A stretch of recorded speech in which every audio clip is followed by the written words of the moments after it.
तो एपिसोड 5 की शुरुआत होती है शायान से और हमने पिछले एपिसोड में देखा था एक दूसरी यूनिवर्स में वो पहुंच चुका है और जैसे दूसरी यूनिवर्स में पहुंचा उसके बाप को चोट वगैरह लगती है तो उसको तो पहुंचा देता है हॉस्पिटल वगैरह, मतलब उसका इलाज करने के लिए भेज दिया जाता है और खुद लाइब्रेरी में आके ना इस दुनिया के बारे में पढ़ने लगता है कि हाँ भाई इस दुनिया में पावर वगैरह ना किस हिसाब से चलता है। तब मालूम चलता है कि हाँ भाई इस दुनिया में ना बहुत ज़्यादा लोग के पास पावर वगैरह नहीं है, नॉर्मल लोग के पास पावर रहती है लेकिन भाई बहुत सारे लोग के पास नहीं है। मेनली जो पावर रहता है ना जो लॉयल खानदान है ना उनके पास रहते हैं, मतलब बड़े बड़े महाराज के जो खानदान है उनके अलावा उनके पास रहते हैं और उनके अलावा जो नॉबल फैमिली है ना, मतलब बड़ी बड़ी जो अमीर अमीर फैमिली है जो स्पेशल फैमिली है उनके पास पावर वगैरह रहती है। लेकिन उनका पावर है ना कुछ खास ऐसा मैजिकल रहता नहीं है। वो लोग अपना पावर है ना इंटरनल और एक्सटर्नल है ना मेडिटेशन और प्रैक्टिस करके बढ़ाते हैं, जिसके बाद है ना उनका पावर कुछ ऐसा होता है कि हाँ भाई फिजिकली वो लोग मतलब एक मुक्का मार के किसी पत्थर को तोड़ सकते हैं, एक पहाड़ में क्रैक डाल सकते हैं, मतलब ऐसा पावर रहता है। ऐसा नहीं कि झाड़ू पे बैठ के उड़ गए, ऐसा यहाँ पे कोई भी पावर नहीं रहता। और ये सब है ना शायान पढ़ता है, देखता है कि अच्छा भाई यहाँ पे ऐसा चलता है। मतलब एक हिसाब से अगर देखा जाए, मतलब जो भी मैंने बुक्स वगैरह पढ़ा है उस हिसाब से मुझे मालूम चला ये दुनिया नहीं, दुनिया का जो पावर वगैरह जो कल्टिवेशन का लेवल है ना उस मेरे मेन वर्ल्ड से, मतलब जिस वर्ल्ड से मैं अभी आ रहा हूँ क्यून के वर्ल्ड से,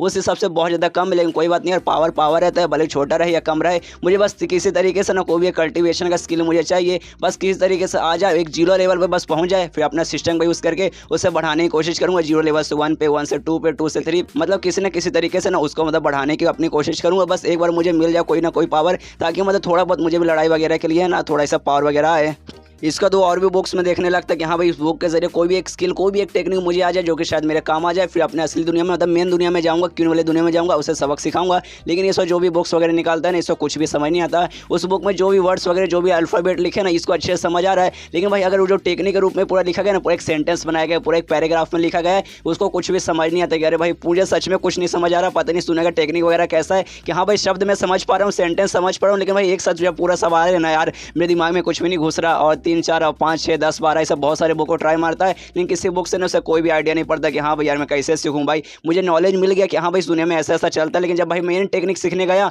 उसके बारे में मुझे कुछ समझ ही नहीं आ रहा। इसलिए थक के ना वहाँ से निकल जाता है कि चलो यार ऊपर वाला मेरे लिए जा रहा है, मेरे लिए जा रहा है, मेरे लिए जा रहा है, मैं भी ऊपर वाले को दिए जा रहा हूँ, उसके अलावा मेरे पास और कोई तरीका भी नहीं है कुछ करने का। इसको जैसे ही मतलब बाहर निकलता है सामने से कुछ मतलब सिपाही आते हैं और बताते हैं महाराज आपके जो पापा है ना आपको बुला रहे, इसलिए आपको उनके पास जाना चाहिए। ये सुने और शायान बोलता छठी के मैं जाने वाला हूँ और वहाँ निकल जाता अपने बाप के पास जाने के लिए। और रास्ते में सोचने लगता है कि हाँ भाई देखो इस दुनिया में मुझे एक मिशन मिला जो पैन वाई है ना, मुझे उससे मारना पड़ेगा तभी जाके मैं इस दुनिया से नहीं निकल के वापस जो मेन दुनिया है ना मेरी मेन वर्ल्ड है ना मैं वहाँ पे जा पाऊंगा। लेकिन भाई कैसे मारूंगा भाई, जो पैन वाई मैंने देखा वो कितना खतरनाक बंदा है। और भाई मेन सवाल ये नहीं आता कि हाँ भाई मैं मिशन कंप्लीट कर पाऊंगा या फिर नहीं कर पाऊंगा, मेन सवाल ये आता है कि भाई इस दुनिया में मैं टिक पाऊंगा फिर नहीं टिक पाऊंगा। और ज़्यादातर मेरे को याद है मैं ना इस दुनिया में नहीं आया हूँ, जो मेरी आत्मा है ना वो मैं इस दुनिया में आया है। इस दुनिया जो पहले से पैन वाई था ना उसके शरीर के अंदर ये गया है, मतलब मेन वर्ल्ड में जो मेरी जो रियल बॉडी है ना वो शायद बेकार ऐसी पड़ी रहेगी। तो यार क्या पता नहीं मैं जा पाऊंगा या नहीं जा पाऊंगा। और अगर बाई चांस मैं इस दुनिया में मर गया तो मेरी आत्मा क्या फिर से किसी और दुनिया में चल जाएगी या फिर मेरी आत्मा हमेशा के लिए खत्म हो जाएगी। और तब उसके दिमाग में आता है कि हाँ भाई मिशन में मुझे पैन वाई को मारना है, तो भाई मैं कैसे मारूं, मेरे पास कोई भी टेक्निक नहीं है,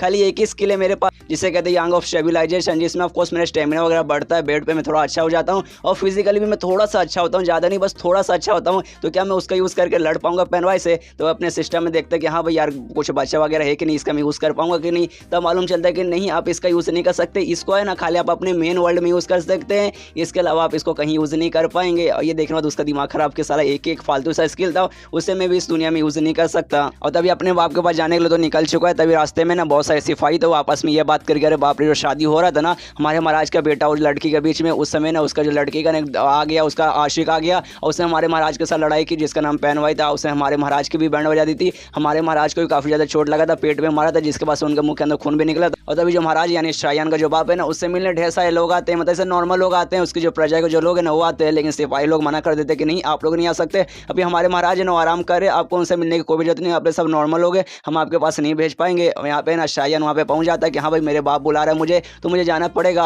और रास्ते में देखते हैं कि हाँ भाई मामला सच में इस दुनिया में बहुत ज़्यादा गड़बड़ हुए जा रहा है। जो पैन वाई है ना धमकी देके गया कि हाँ भाई 1 महीने बाद आऊँगा और तेरे पूरे खानदान को मैं खत्म कर दूंगा, और भाई मुझे अगर उससे हराना है तो भाई मुझे ना कोई टेक्निक वगैरह सीखना पड़ेगा। लेकिन भाई पहले से मैंने देख लिया वो कितना स्ट्रॉन्ग है, उसको हराने के लिए कोई भी अगर मैं टेक्निक सीखने जाऊँगा तो मुझे नहीं लगता भाई 1 महीने के पहले ना मैं कोई अच्छे से ना बहुत पावरफुल टेक्निक सीख पाऊंगा उसको हराने के लिए। मतलब इस दुनिया में मुझे ये प्रॉब्लम सॉल्व करना है तो मुझे अपने बाप पे डिपेंड होना पड़ेगा कि जो मेरा बाप है ना वो इस मेरे शहर का सबसे स्ट्रॉन्गेस्ट बंदा, वही उसका मुकाबला कर पाएगा। उसका बाप का जो घर रहता है ना उसका जो कमरा रहता है दरवाजा खोलता है कहता है अरे पापा मैं आ चुका हूँ। तब देखते हैं कि हाँ उसका बाप है ना सामने बैठा है, उसके अलावा उसको जो दुल्हन का बाप है ना वो भी सामने बैठा है, वो आपस में बात कर रहे हैं। तो दुल्हन का बाप है ना वो भी देखता है शायान, वो कहता है अरे शायान तू यहाँ पर आ चुका है यार, जा भाई हमारे साथ बैठ, मैं तेरे बाप के साथ है ना जो तेरी और मेरी बेटी बेटी का शादी है ना उसके बारे में डिस्कस कर रहा था। ये तो सुनने और ये सुनने के बाद शाहजहान का बाप बोलते क्या डिस्कस कर रहे थे भाई, जो डिस्कस कर रहे थे ना सब हो चुका है। हमने डिसाइड कर लिया कि जब पिछली बार शादी हो रहा था ना उस समय भाई तेरा वो मुंह बोला मतलब दामाद आ चुका था पैन भाई, वो मतलब आके उसने शादी वगैरह रोक दिया, इसलिए भाई उस समय तो हमने उसे भगा दिया। लेकिन भाई अब टेंशन मतलब हमने अगला ना डेट फिक्स कर लिया है, उस दिन आराम से शादी हो जाएगा। तो ये सुनने के बाद दुल्हन का बाप कहते लेकिन ऐसे कैसे, जो पैन भाई वो धमकी दे के गया कि लगभग 1 महीने बाद वो वापस आएगा। तो ये सुनने के बाद ना शाहजहान का बाप उस पर चिल्लाता कहता साले तुझे क्या लगता है कि जो पैन भाई आएगा तो मेरी उसके सामने फट जाएगी, मैं उसके सामने टिक नहीं पाऊंगा। अबे तूने देखा नहीं पिछली बार क्या किया, मैंने उसकी हालत खराब कर दी थी जिसके कारण है उसकी फट चुकी है और डर के मारे भागा है, वो 1 महीने बाद नहीं आ पाएगा। चल भाई मान लेते कि 1 महीने बाद आ गया तो तुझे मुझ पर शक है क्या, तुझे क्या लगता है कि मैं बूढ़ा हो चुका हूं तो क्या मैं उसके सामने टिक नहीं पाऊंगा। अब उसके सामने टिकूंगा उसकी मैं खटिया खड़ी कर दूंगा। हाँ मानता हूँ वो भी थोड़ा सा स्ट्रॉन्ग बन चुका है, मैंने उसको थोड़ा सा अंडर एस्टिमेट कर लिया था एंड में उसने भी मुझे चोट पहुंचा दिया। लेकिन भाई मैंने जो उसको चोट पहुंचाया ना वो मतलब ज़्यादा हार्ड है उसके वाले चोट से टेंशन मत ले, जब अगर बाई चांस अगली बार आया तब उसकी खटिया खड़ी करूंगा और तेरी बेटी का शादी मेरे साथ ही होगा। तो ये सुना तो वो भी बोलता है अच्छा ठीक है भाई, अच्छा ठीक है मतलब काफ़ी अच्छी बात है। और तभी जो शाहजहान का बाप है ना उसको घूर कर देखने लगता है, कहते 1 सेकंड भाई कहीं तू यहाँ पर शादी कैंसिल करने तो नहीं आया था, अगर तूने कैंसिल करने की बात भी सोची ना तो मैं तुझे छोड़ूंगा नहीं, कि जो मेरा बेटा है ना वो तेरी बेटी से प्यार करता है। तो ये सुनेगा था ना हंसते हंसते कहते कि नहीं भाई क्या क्या बात कर रहा है भाई, ऐसे कैसे मैं मना कर दूं, जो शाहजहान है ना कितना कमाल का लड़का है, ऐसा भाई दामाद मतलब भाई किसी लकी बंदे को मिलेगा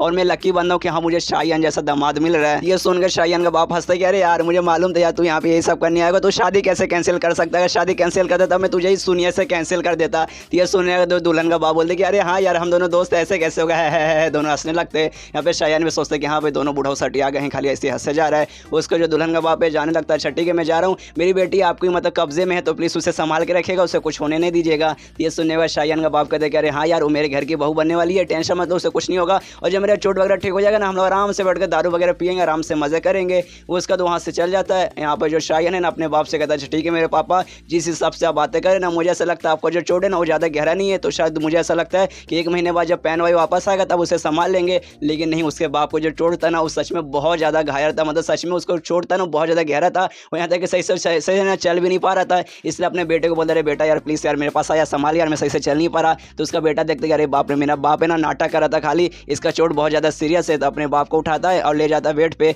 तो बेड पे जाते जाते उसको बहुत दर्द होता है, बहुत ज़्यादा कि अरे यार मेरे पेट में बहुत ज़्यादा दर्द हो रहा है, जहाँ पर उसने अटैक किया था। तब पे शाहजहान उससे कहते हैं कि अच्छा रुकिए पापा मैं डॉक्टर को बुलाता हूँ, आप टेंशन मत लीजिए। ये सुन उसका बाप बोलते नहीं भाई उसकी कोई भी जरूरत नहीं है, आज है ना तुझे एक बात बताने वाला हूँ, जिसने जो मुझे पे अटैक किया था ना वो अटैक बहुत ज़्यादा पावरफुल था, मैं सच में बहुत ज़्यादा डैमेज हो चुका हूँ और ऐसा लग रहा है कि भाई लगभग 3 दिन बाद ना मेरी मौत हो पाएगी। अगर बाई चांस मैं मर गया ना तो जितने भी लोग हैं ना सबके सब हमारे दुश्मन वगैरह जो दोस्त है ना वो भी हमारे खिलाफ हो जाएंगे, पैन भाई तो ऐसी बात आज़ाद हो जाएगा, और जो तेरी दुल्हन का जो बाप है यार वो तो मतलब वो भी हमारे खिलाफ हो जाएगा, मतलब हम कभी भी बचने का तरीका नहीं रहेगा। एक बार मैं मर गया तो सबका सब तेरे पीछे पड़ जाएंगे, तेरे पास कोई ऐसा मतलब टेक्निक भी नहीं है जो तू उससे मुकाबला कर पाए, इस कारण तेरी भी ऑफकोर्स मौत हो जाएगी। इसलिए मैं तुझे ये बताना चाहता हूँ कि हाँ बेटा आज रात को ना तू चोरी चुपके से जो पहाड़ का रास्ता है ना उसके जरिए भाग जाना, लेकिन भाई भागने से पहले मैं तुझे कुछ देना चाहता हूँ। तभी एक बक्से के अंदर से ना एक प्लेट जैसा दिखने वाली चीज़ निकालता है जिसे वो जेड टैबलेट बोलता है और बताता है देख बेटा ये है ना अपने फैमिली का सबसे बड़ा सीक्रेट है, मैं तुझे कहानी बताता हूँ। आज से लगभग 1000 साल पहले हमारे है ना परिवार का एक बंदा मतलब बहुत पुराने हमारे जो पूर्वज थे ना वो ऐसे रास्ते में जा रहे थे, भेलपुरी खा रहे थे, उसी समय ना उनका एक मिस्टेरॉइड गिरा, मतलब मिस्टेरॉइड आते हुए दिखा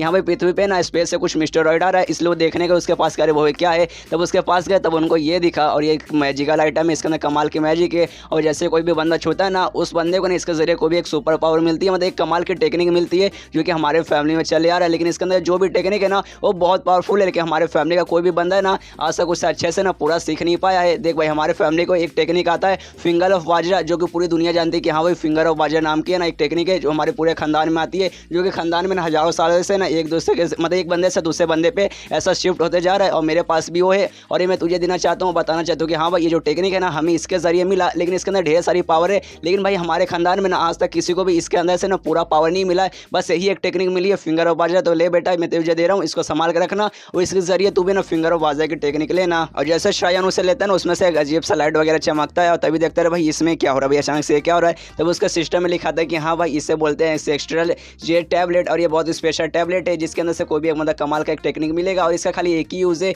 जो यूज़ आपके अंदर ऑप्टेन हो चुका है, मतलब इसके जरिए आपको एक स्किल मिल चुका है। और ऐसा देखने से ऐसा लग रहा है ना कि इसको ना इससे पहले बहुत सारे लोगों ने यूज़ किया है, लेकिन जिस बंदे ने यूज़ किया ना मतलब सारे बंदों ने जिस बंदे ने यूज़ किया उनके पास बहुत कम पावर थी, वो लोग है ना इसके कैटेगरी से मिल नहीं पाए, जिसके पास है ना इसके अंदर का मेन पावर है उनको नहीं मिला, बस छोटी मोटी पावर वगैरह मिला है। और लेकिन जो मेन पावर है ना आपको मिल चुका है, मतलब जो होस्ट है मतलब शाहजहान के बारे में बात करें कि आपको मिल चुका है और इसके जरिए आपके पास एक स्किल आ चुका है और स्किल फिलहाल के 0 लेवल पे। है। और तभी शयन का बाप शयन को कहते कि अच्छा बेटा, हाँ सुन बेटा, जब तुझे बोल रहा हूँ भागने के लिए भाग जाना और आराम से अपनी ज़िंदगी ना हंसते खेलते बिताना। ये नहीं कि हाँ भाई अपने बाप का मैं बदला लूँगा, आऊँगा पैन भाई को मारूंगा, ये सब करने की कोशिश मत करना, तो उसके सामने टिक नहीं पाएगा। बस आराम से अपनी ज़िंदगी जीना। लेकिन तभी शयन बोलते एक सेकंड, लेकिन भाई मुझे ऐसा लगता नहीं जो प्लेट आपने मुझे दिया ना, इसके अंदर का जो भी पावर था ना, जो भी स्किल था ना, वो स्किल शायद मुझे मिल चुका है। जो मिलने के बाद है ना, देखिए प्लेट है ना वो टूट चुका है। जो देखते उसका बाप एकदम सदमे में, एकदम हैरान कर ऐसे कैसे भाई, इसके अंदर से हमारे खानदान में से इतने साल लोगों ने पावर लेने की कोशिश की, बस उनको छोटा सा पावर मिला, फिंगर आवाज रहा, लेकिन भाई मेरे बेटे को भाई इसको अचानक से इतना पूरा पूरा पावर कैसे मिला कि भाई ये टूट गया। और इतना मतलब जैसे सदमे में जाता है, फिर से मुंह से खून की उल्टी होने लगती है। और ये चैप्टर यहीं पे खत्म हो जाता है। तो मिलते हैं अगले किसी वीडियो में, जब तक के लिए बाय बाय।